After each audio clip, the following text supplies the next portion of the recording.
Om Shanti. Good morning. आज 25 October 2025 प्रातमूल्य Om Shanti. बाप दादा मधुबन। बाप दादा बोलছেন মিঠে মিঠে বেছে সঙ্গম যুগে তোমাদেরকে আত্ম অভিমানী হওয়ার পরিশ্রম করতে হয়। সত্যযুগ কিংবা কলিযুগে এই পরিশ্রম করতে হয় না। আজকের মূলের প্রশ্ন, শ্রীকৃষ্ণের নাম তার বাবা মায়ের থেকেও অধিক বিখ্যাত কেন? উত্তর, কেননা শ্রীকৃষ্ণের থেকে আগে যাদেরই জন্ম হয়েছে তাদের জন্ম যোগ বলের দ্বারা হয় না। এটা হচ্ছে প্রথম কারণ, তার মা বাবার থেকেও তার নাম বিখ্যাত। শ্রীকৃষ্ণের মা বাবাও কোনো যোগ বলের দ্বারা জন্ম নেয়নি, এটা প্রথম। দ্বিতীয়ত, সম্পূর্ণ কর্মাতীত হলেন রাধা কৃষ্ণই। তারাই সদ্গতি প্রাপ্ত করে। যখন সমস্ত পাপাত্মারা সমাপ্ত হয়ে যায় তখন ফুলের মতো পবিত্র নতুন দুনিয়াতে শ্রীকৃষ্ণের জন্ম হয়, তাকেই বৈকুণ্ঠ বলা যায়। এটা দ্বিতীয়। তৃতীয়ত, সঙ্গম যুগে শ্রীকৃষ্ণের আত্মা সব থেকে বেশি পুরুষার্থ করেছিল, এজন্য তার নাম বিখ্যাত হয়। শ্রীকৃষ্ণের যে মা বাবার রূপে অভিনয় করবে তারা এত পুরুষার্থ করেন, তিনিই করেছেন, সেই জন্য তার নাম বিখ্যাত হয়। লৌকিকেও মা বাবা পড়াশোনাই জানে না, সন্তান কি হয়ে যায়, ব্যারিস্টার হয়ে যায়, জাজ হয়ে যায়, না আইপিএস হয়ে যায়, আইসিএস হয়ে যায়। তো সেরকম ওম শান্তি। মিষ্টি মিষ্টি আত্মিক বাচ্চাদেরকে আত্মিক বাবা বসে বোঝাচ্ছেন। কাদেরকে বোঝাচ্ছেন? আত্মাদেরকে বোঝাচ্ছেন। কে বোঝাচ্ছেন? আত্মা বোঝাচ্ছেন। পিতা আত্মা সন্তান আত্মাদের বোঝাচ্ছেন। পিতা শিক্ষক, টিচার শিক্ষক আত্মা, তো স্টুডেন্টও আত্মা। 5000 বছর পরে একবারই বাচ্চাদেরকে এসে পড়ান। বাচ্চারাও আহ্বান করেছিল যে আমাদের পতিতদেরকে এসে পবিত্র বানাও। তাহলে প্রমাণিত হয় যে এটা হলো পতিত দুনিয়া। নতুন দুনিয়া পবিত্র দুনিয়া ছিল। নতুন বাড়ি খুব সুন্দর দেখতে হয়, পুরানো বাড়ি একদম ভাঙাচোরা হয়ে যায়, বর্ষাকালে ভেঙে পড়ে।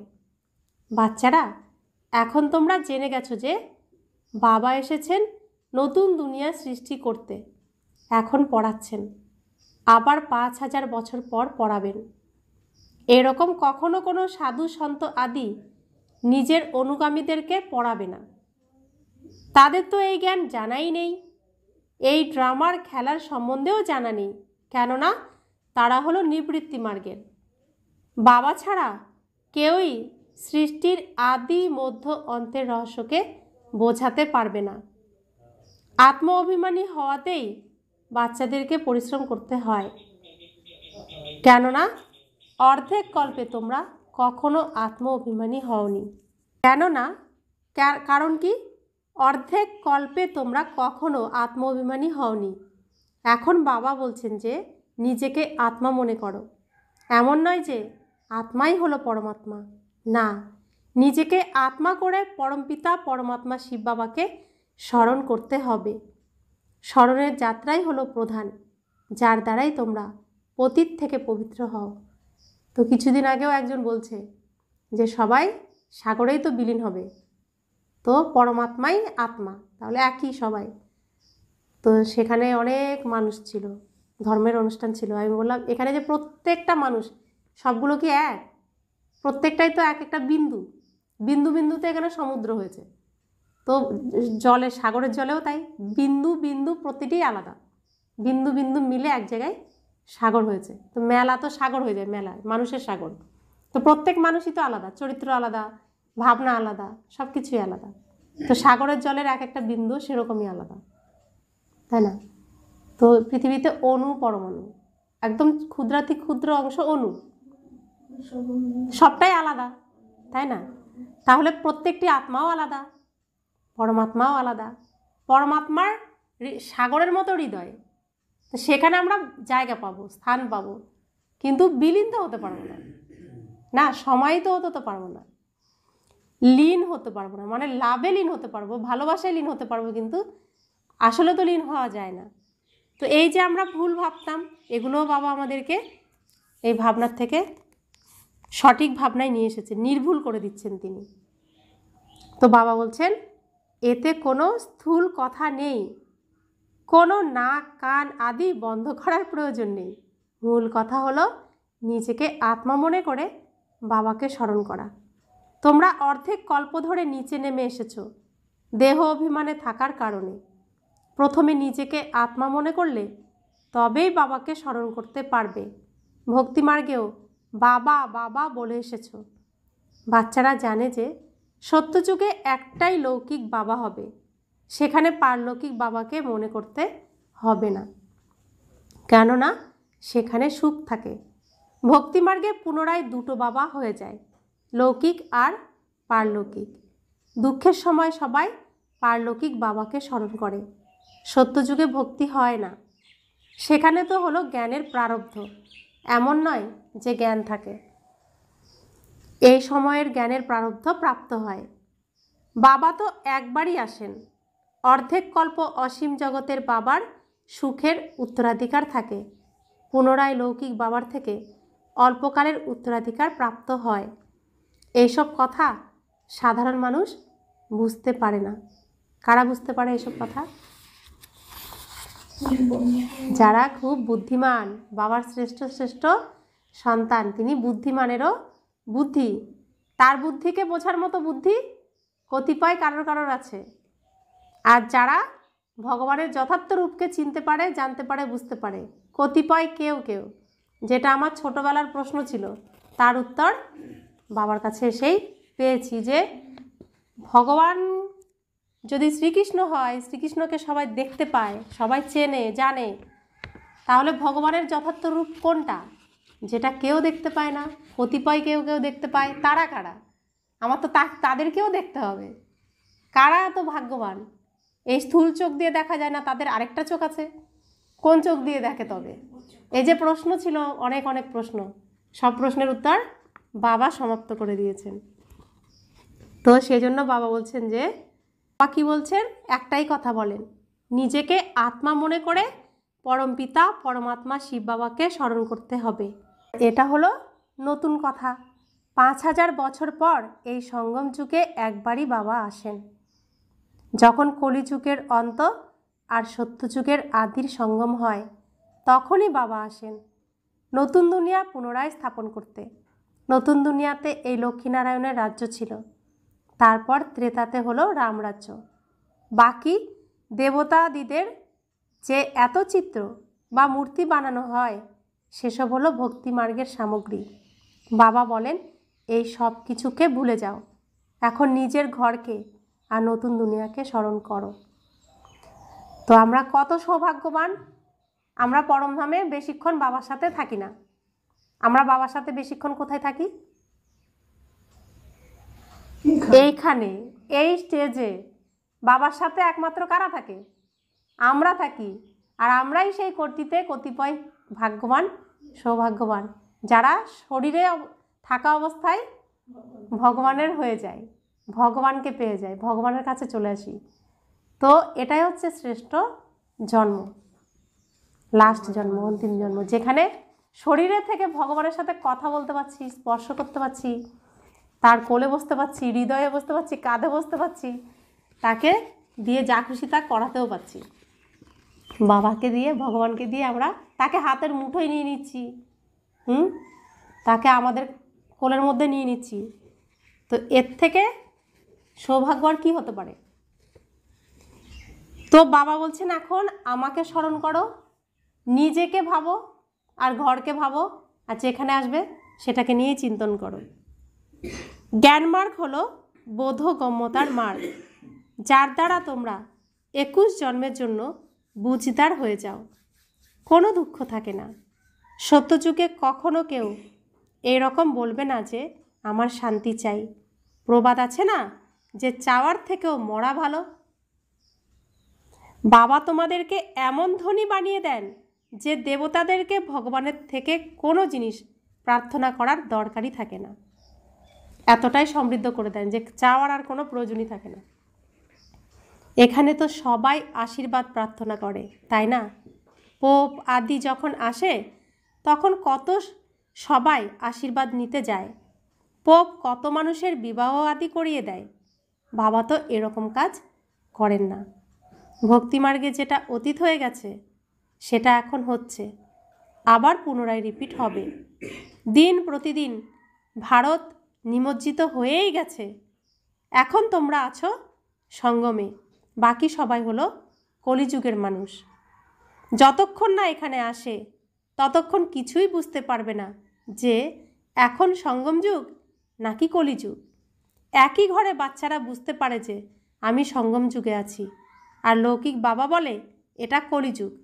তো অনেক সমস্যা দেখা যায়, খাদ্য পানীয় ইত্যাদির ক্ষেত্রেও সমস্যা হয়। তোমরা সঙ্গম যুগের শুদ্ধ পবিত্র ভোজন স্বীকার করো। দেবতারা কি কখনো পেঁয়াজাদি খায়? এই দেবতাদেরকে বলাই যায় নির্বিকারী। ভক্তিমার্গে সবাই তমপ্রধান হয়ে গেছে। এখন বাবা বলেছেন শতপ্রধান হও। এমন কেউ নেই যে বুঝবে যে আত্মা প্রথমে শতপ্রধান ছিল, তারপর তমপ্রধান হয়েছে। কেননা তারা তো আত্মাকে নির্লেপ মনে করে। তারা বলে দেয় আত্মাই হলো পরমাত্মা। বাবা বলছেন জ্ঞানসাগরও হলাম আমি। যারা এই দেবী দেবতা ধর্মের হবে তারা সবাই এসে পুনরায় নিজের অবিনাশী উত্তরাধিকার গ্রহণ করবে। এখানে তবে কারা আসবে? এখানে কারা আসবে? যারা দেবী দেবতা রূপে অভিনয় করবে। বাবা তো তাদেরকে লাইট দিয়ে খুঁজছেন অন্ধকারে, কলিযুগ রূপী অন্ধকারে, রাবণের কারাগার থেকে তাদেরকে খুঁজছেন, যাদেরকে দেবী দেবতার সাজে সাজাতে হবে, যারা আবার অভিনয় করতে এই স্টেজে আসবে। তাদেরকেই তো ফার্স্টে খুঁজবে, যারা ফার্স্টে অভিনয় করবে। তো আমরাও বাবার কি হলাম? সাহায্যকারী। তাহলে আমাদেরকেও খুঁজতে হবে, তাই বাবার পরিচয় সবাইকে দিতে হবে।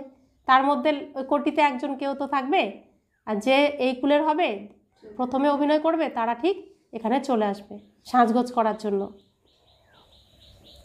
এখন সাপলিং লাগানো হচ্ছে। তোমরা বুঝতে পারবে যে এই আত্মা এত উঁচু পদ প্রাপ্ত করার যোগ্য নয়। ঘরে গিয়ে বিবাহ আদি করে নোংরা হয়ে যায়, তাই বোঝা যায় যে উঁচু পদ প্রাপ্ত করতে পারবে না। এখন রাজ্য স্থাপন হচ্ছে। বাবা বলছেন আমি তোমাদেরকে রাজাদেরও রাজা বানাতে এসেছি, তাই প্রজা অবশ্যই তোমাদেরকে বানাতে হবে। না হলে তো রাজ্য কিভাবে প্রাপ্ত করবে? তো প্রজা যদি না বানায় তো রাজ্যও তো পাবো না। এসব হলো গীতার শব্দ, তাই না? একে বলাই যায় গীতার যুগ। তোমরা এখন রাজযোগ শিখছ। জানো যে আদি সনাতন দেবী দেবতা ধর্মের ফাউন্ডেশন নির্মাণ হচ্ছে। সূর্যবংশী চন্দ্রবংশী দুই রাজবংশই স্থাপন হচ্ছে। আমাদের মধ্যে থেকেই তো কেউ কেউ সূর্যবংশে যাবে সত্যযুগে, কেউ কেউ ত্রেতা যুগে যাবে, চন্দ্রবংশীতে যাবে। তো দুটো বংশই এখানেই তৈরি হচ্ছে। ব্রাহ্মণ কুলে স্থাপনা হয়ে গেছে। ব্রাহ্মণেরাই পুনরায় সূর্যবংশী চন্দ্রবংশী হয়। তা আমরা প্রত্যেকে কারা এখন? ব্রাহ্মণ। ব্রাহ্মণরাই তো ভগবানকে দেবতাদেরকে পূজা করে না, তা আমরা ডাইরেক্ট এখন করছি। তো বাবা বলছেন যে ভালোভাবে পরিশ্রম করবে সেই সূর্যবংশী হবে। অন্যান্য ধর্মাত্মারা যারা আসে তারা আসেই নিজের ধর্মে স্থাপনা করতে, তারপরে সেই ধর্মের আত্মারা নামতে থাকে, ধর্মের বৃদ্ধি হতে থাকে। মনে করো কেউ যদি খ্রিস্টান হয় তো সেই খ্রিস্ট ধর্মের বীজরূপ হলেন যীশু খ্রিস্ট। তোমাদের বীজরূপ কে? আমাদের বীজরূপ কে? বাবা, স্বয়ং ভগবান। কেননা বাবাই এসে স্বর্গে স্থাপনা করেন ব্রহ্মার দ্বারা। ব্রহ্মাকেই প্রজাপিতা বলা যায়, রচয়িতা বলা যাবে না। এনার দ্বারা বাচ্চাদেরকে দত্তক নেওয়া হয়। ব্রহ্মাকেও তো রচনা করতে হয়, তাই না? বাবা এসে এনার মধ্যে প্রবেশ করে এনাকে রচনা করেন। তো বিবাহ কীরকম হয়? এক পুরুষ নারীর সঙ্গে কিভাবে সম্পর্কে আবদ্ধ হয়? মুখে মুখে দত্তকই তো নেয়, মুখে মুখে বলে যে ইনি আমার স্বামী, ইনি আমার স্ত্রী। মুখে মুখে তো কেউ কাউকে তো বানায় না। তো শিব বাবা এসে প্রথমে ব্রহ্মা বাবার শরীরকে কি করেছেন? দত্তক নিয়েছেন। তারপরে কি বিবাহ রচনা করেছেন না? তো ব্রহ্মা বাবার শরীর হলো নারী, এটা হচ্ছে নারায়ণের মোহিনী রূপ। তো শিব বাবা আবার ব্রহ্মা বাবা, ব্রহ্মা মা হয়ে গেলেন। তো এর দ্বারা কি হলো? তারা পতিপত্নী হয়ে গেলেন। আর তারপরে সংসার রচনা করছেন। সেই সংসারে জন্ম কারা নিয়েছে? আমরা নিয়েছি। শিব বাবাও মুখের দ্বারা ব্রহ্মা বাবাকে দত্তক নিয়েছেন, আবার আমাদেরকেও মুখের দ্বারাই দত্তক নিচ্ছেন। আর এটা হলো আমাদের কোন জন্ম? পবিত্র জন্ম, এখানে কোনো অপবিত্রতা নেই। তো এই যে পবিত্র জন্ম আমরা পেয়েছি, এখান থেকেই পবিত্রতাকে ধরে রাখতে হবে, আর অপবিত্র হওয়া যাবে না। কারণ আমরা এখন কি হয়ে গেছি?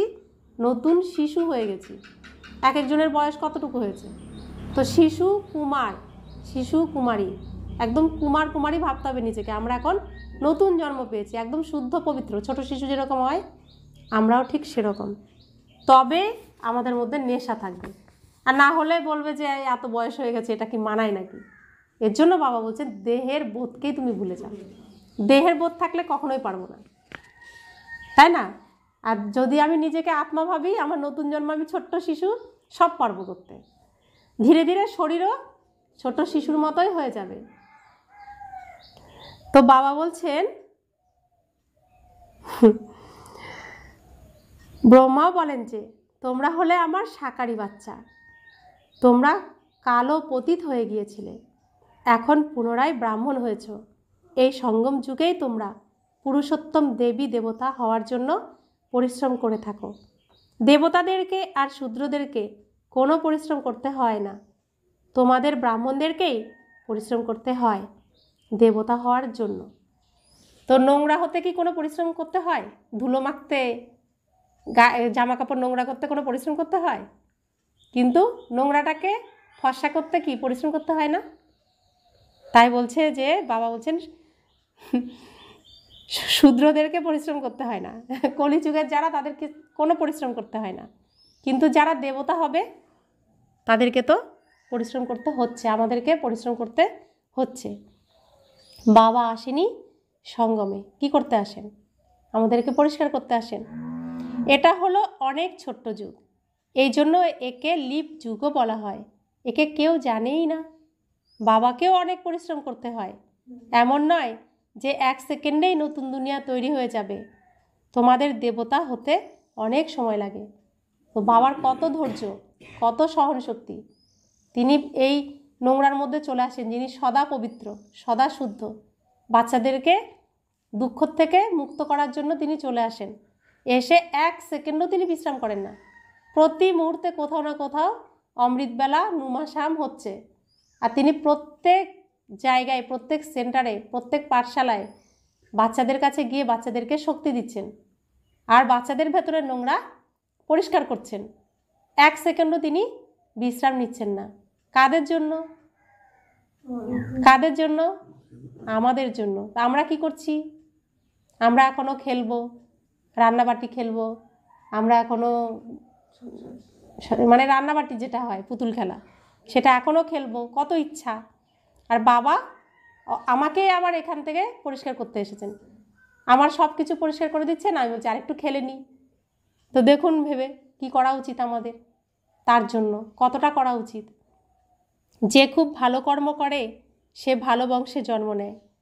তো বাবা কি চান? আমাদের জন্ম কোথায় হোক, কি চান তিনি? কোন বংশে? বাবা চান শ্রীকৃষ্ণের একদম ঘরে যেন থাকি আমরা।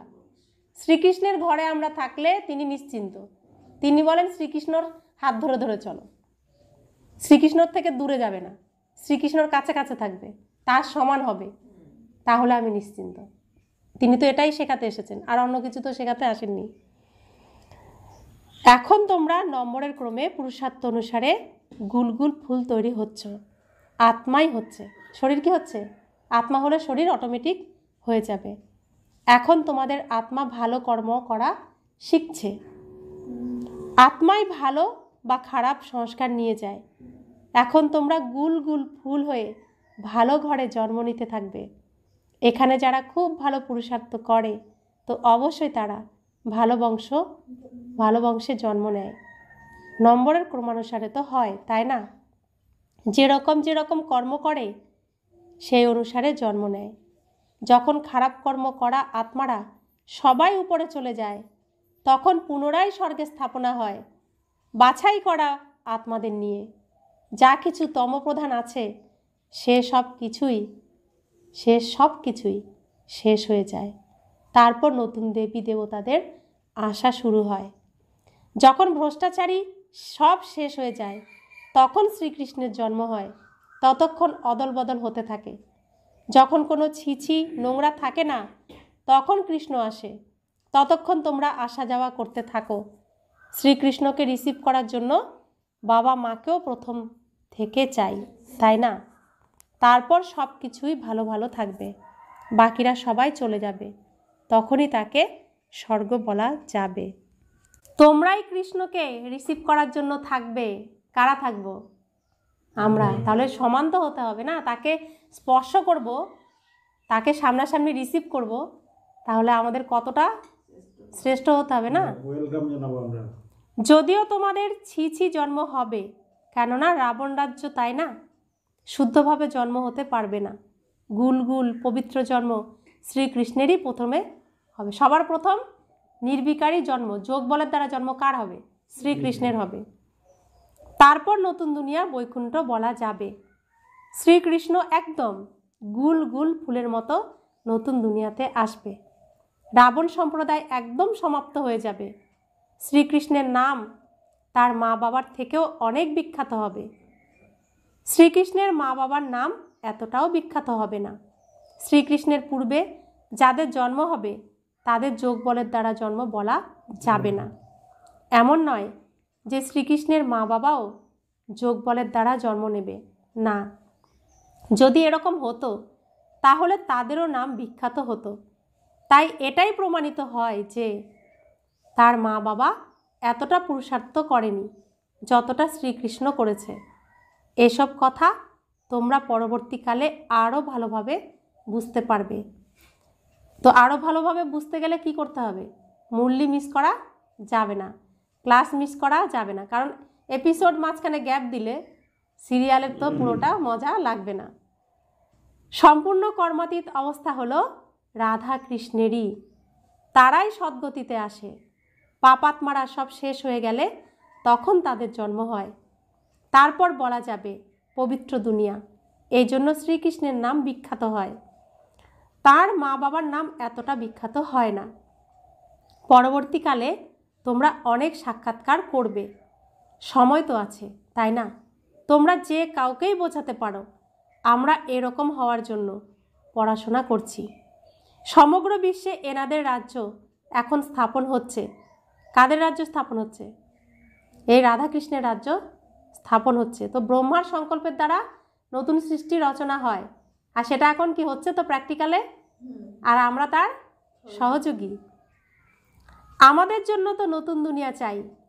এখন তোমাদেরকে দৈবী সম্প্রদায়ের বলা যাবে না, তোমরা হলে ব্রাহ্মণ সম্প্রদায়, দেবতা তৈরি হচ্ছ।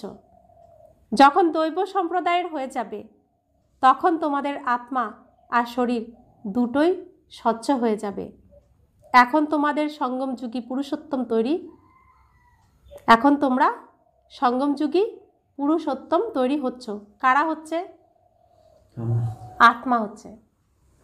আত্মা হচ্ছি তো পুরুষোত্তম, আত্মা পুরুষ, আর সমস্ত আত্মাদের মধ্যে আমরা উত্তম। তো পৃথিবীতে এখন 900 কোটির উপরে আত্মা, সেখানে 9 লাখ আত্মা হচ্ছে শ্রেষ্ঠ।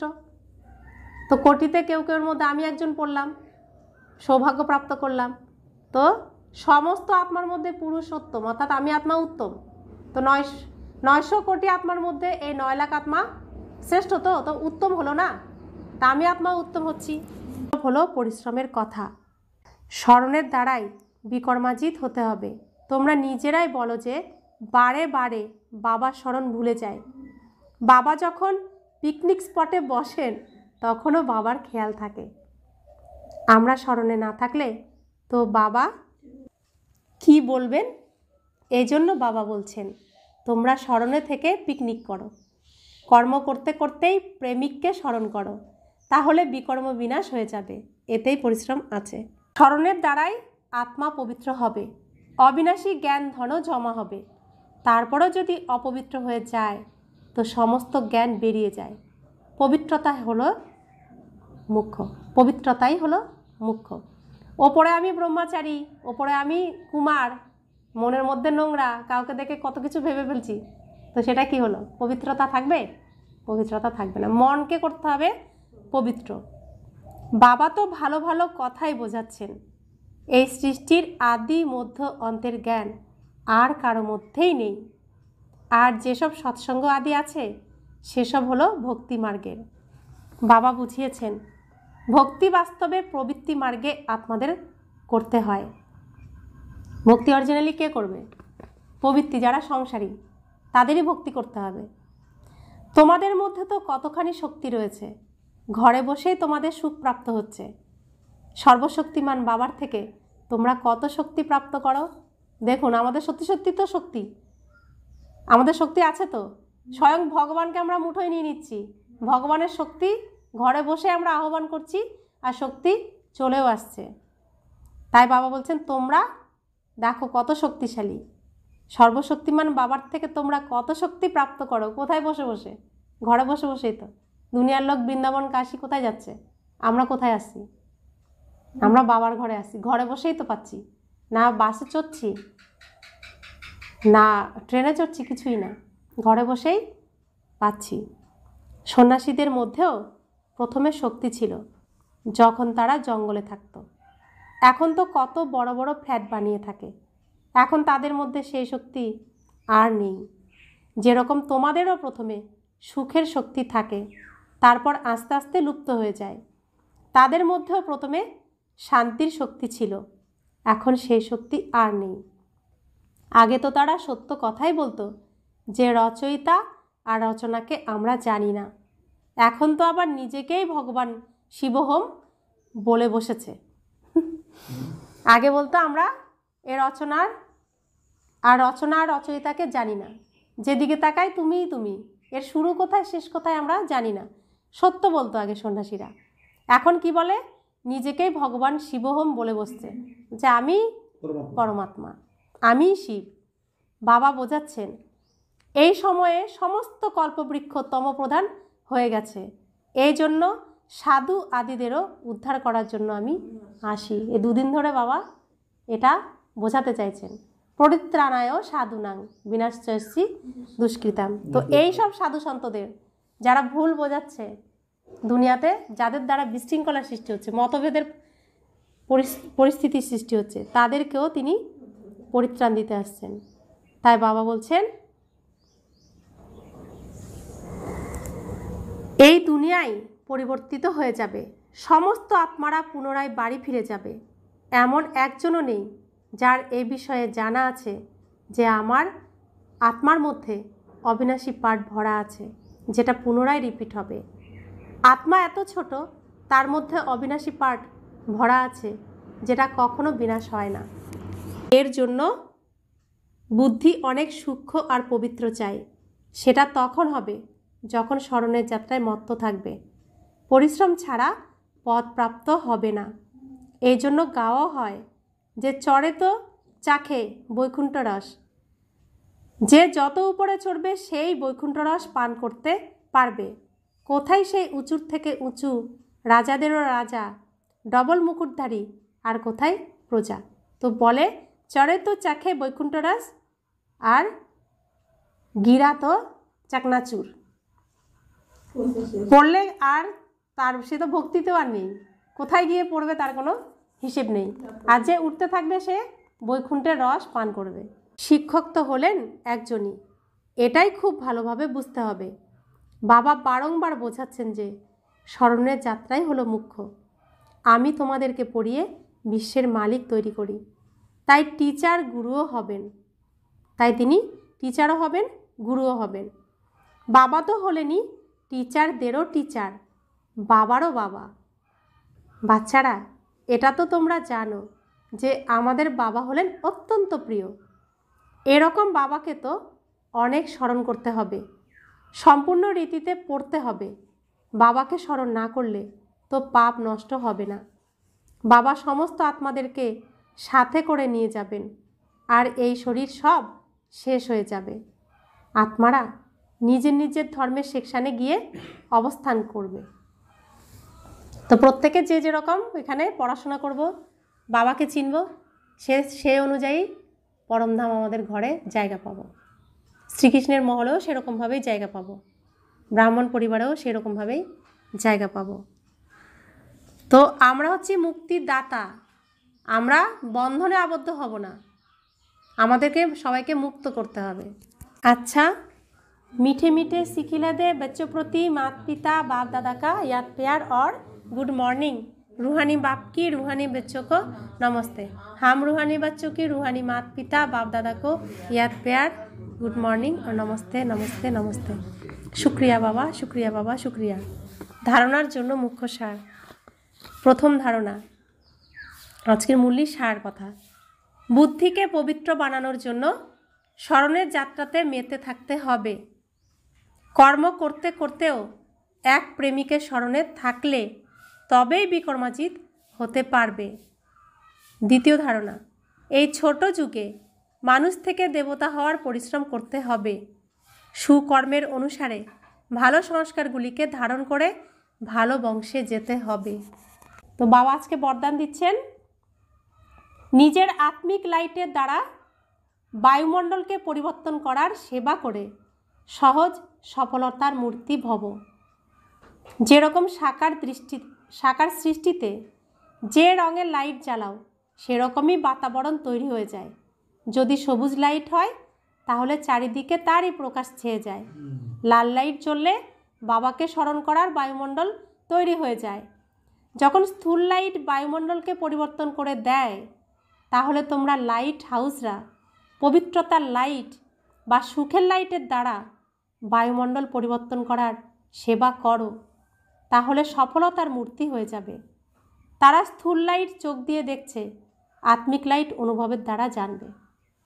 আমাদেরকে অনুভব করবে, তারা অনুভবের দ্বারা জানবে। তা আমি আত্মা, সবসময় আমার মধ্যে কি আসছে? বাবার থেকে লাইট আসছে। তা আমি আত্মা প্রজ্বলিত, এখন আমিও লাইট হাউস পুরো। আর মাইট অর্থাৎ বাবার শক্তিও আমার মধ্যে আছে, বাবার লাইটও আমার মধ্যে আছে, আমি এখন প্রজ্বলিত। তো এই লাইট তো চোখে দেখা যাচ্ছে, আর আমাদের লাইট অনুভব হবে, যে এর কাছে গেলে শান্তি পাওয়া যায়, এর কাছে গেলে সুখ পাওয়া যায়, একটু তার কাছে যাই, এরকম যেন অনুভব করে। এটা পেতে গেলে কি করতে হবে?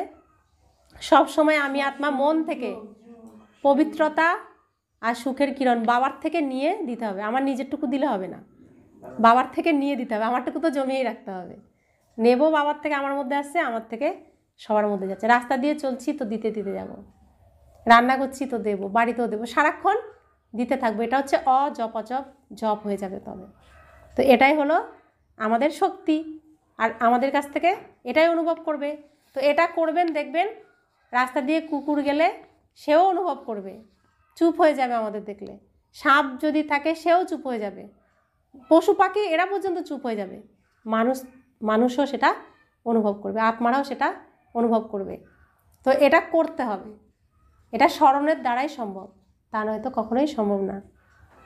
স্লোগান, ব্যর্থ কথাতে সময় আর সংকল্প নষ্ট করা, এটাও হলো অপবিত্রতা। সংকল্পেও না, মনেও না, ব্যর্থ চিন্তাই করা যাবে না। ব্যর্থ হলো রক্ত বীজ, আর যেখানে নিজেকে কালি বানাতে হবে। প্রত্যেকটাকে শুভ সংকল্পের দ্বারা নাশ করতে হবে, একটাকেও ফলতে দেওয়া, বীজ পড়তে দেওয়া যাবে না। প্রত্যেকটি ব্যর্থকেই শেষ করে দিতে হবে, কারণ এখন ব্যর্থের বীজ ছড়াচ্ছে মায়া, আর আমরা শুভ সংকল্পের বীজ ছড়াবো। শুভ সংকল্পের জন্য আমরা কয়েকজন মাত্র আছি, আর খারাপের জন্য তো সারা দুনিয়া রয়েছে। আর আমাদের এই খারাপ বীজগুলোকে, সারা দুনিয়ার খারাপ বীজগুলোকে শুভ সংকল্পের দ্বারা, শুভ ভাবনার দ্বারা শেষ করে দিতে হবে, নাশ করতে হবে। তাই আমাদের কালী মূর্তি। আর করবে কারা? কলকাতার কালীরাই করবে। তো আজকের অব্যক্ত ইশারা, স্বয়ং আর সকলের প্রতি মনসার দ্বারা যোগের শক্তির প্রয়োগ করো। যে কোনো খাজানা কম খরচ করে অধিক প্রাপ্ত করে নেওয়া, এটাই হলো যোগের প্রয়োগ। পরিশ্রম কম, সফলতা বেশি, এই বিধির দ্বারা প্রয়োগ করো। যেরকম সময় আর সংকল্প হলো শ্রেষ্ঠ খাজানা, তো সংকল্প খুব কম খরচ হবে কিন্তু প্রাপ্তি বেশি হবে। সাধারণ মানুষ 2-4 মিনিট সংকল্প করার পর, চিন্তা করার পর যে সফলতা বা প্রাপ্তি করতে পারে সেটাই তোমরা 1-2 সেকেন্ডে করতে পারো। একেই বলা হয় কম খরচ করতে পারা ভাগ্যের অধিকারী। খরচ কম করো কিন্তু প্রাপ্তি 100 গুণ হবে। এর দ্বারা সময়ের বা সংকল্পের যে সঞ্চয় হবে সেটা অন্যদের সেবাতে লাগাতে পারবে, দান পুণ্য করতে পারবে। এটাই হলো যোগের প্রয়োগ। বাবা সব কিছু হাতে ধরে শেখাচ্ছেন, করতে হবে আমাদেরকে। তো সফলতা আমরাই আনবো না? ওম শান্তি।